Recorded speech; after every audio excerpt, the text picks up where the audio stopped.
first such honor I've received in the United States, a country that has made me welcome as a visitor for decades, and in which I now dwell. Ultimately, I guess DHS got tired of issuing me work visas and just decided to give me a green card.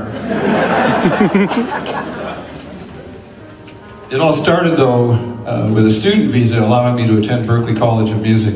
I found it interesting that as a foreign student during the Vietnam years, I had to swear that I would accept being drafted in the event the war effort ran out of young Americans. When I started putting out records in the 70s, there was always a visa, as needed, letting me come here to tour. With the radio exposure of Wondering Where the Lions Are, I began to acquire an audience of measurable size. It was with the release of Stealing Fire, though, in '84, that things really took off. That album included a number of songs that grew out of travel in Central America, much of which was at war. Many Americans felt betrayed by their country's complicity in those wars, but there was virtually no public voice for that very large body of dissent.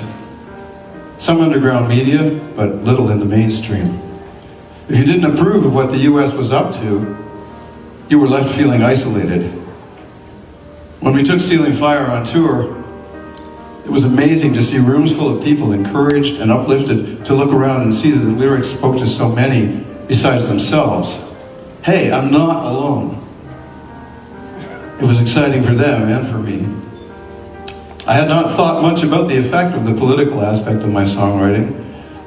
I'd always felt, and I still do, that the job is to tell the truth of the human experience as we live it. That, of course, includes the political, as well as lust, humor, family, general grumbling, and spirituality. The key word is truth, delivered directly or obliquely, as understood by the artist. In the mid-'80s, the Reagan administration's official truth was that there was no war in Central America. Therefore, there were no refugees. All those Latinos and Latinas coming north across the border were just dying to be cooks and chambermaids and gardeners. People were dying in Guatemala, in El Salvador, in Nicaragua, slain by weapons and training provided by the US. Murderous as that was, though, and I don't know the stats on this, it wouldn't surprise me if the death toll in the current gang culture to which the wars of the 70s and 80s gave birth is not even greater, especially in Honduras. With the attention paid to that album and the song If I Had a Rocket Launcher in particular, I acquired the reputation of being a political singer. Before that, the music business pigeonholers were prone to calling me a Christian singer or things like the Canadian John Denver on account of my round glasses. Fact is, though, the writing I did started from the premise that I'm supposed to distill what I encounter with the human experience into something that can be communicated, shared. I've never been interested in protest for its own sake or in ideological polemicizing. Just fucking tell it like you see it and feel it. If you don't see it and feel it, write about something else. Songs need to come from the heart, or they don't count for much. That isolation and silencing of dissent as practiced in the Reagan era has, with the growth of social media, kind of swung 180 degrees to where the cacophony of mostly anonymous personal voices, each attached to its own conspiracy theory, tends to shatter truth into kaleidoscopic fragments, reality buried in the resulting avalanche. My truth, your truth, alternate facts. What a fertile medium in which to grow a public tolerance for totalitarianism. This is not lost on those whose narcissism and maybe testosterone level give them the notion that it's their right and duty to tell the rest of us how to live. Okay, all politicians, all human beings operate from mixed motives. It's always tempting to think that what's good for me is good for you too.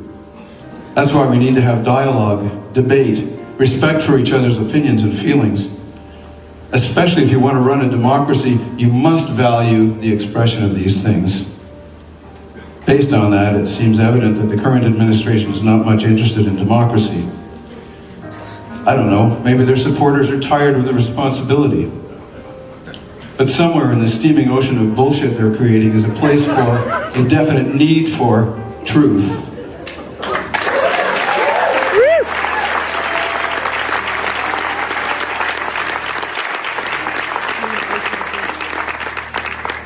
They're trying to stifle opposition across the board by a range of means. Looks to me like they're just getting started. Who will end up being the last line in the defense of truth? Maybe you and me. Doesn't mean we can't sing love songs, but if you think you can keep your head down and ignore the political side of things, it's liable to be waiting for you with a blackjack in the alley when you come out the stage door. And what truth are we best in a position to encourage?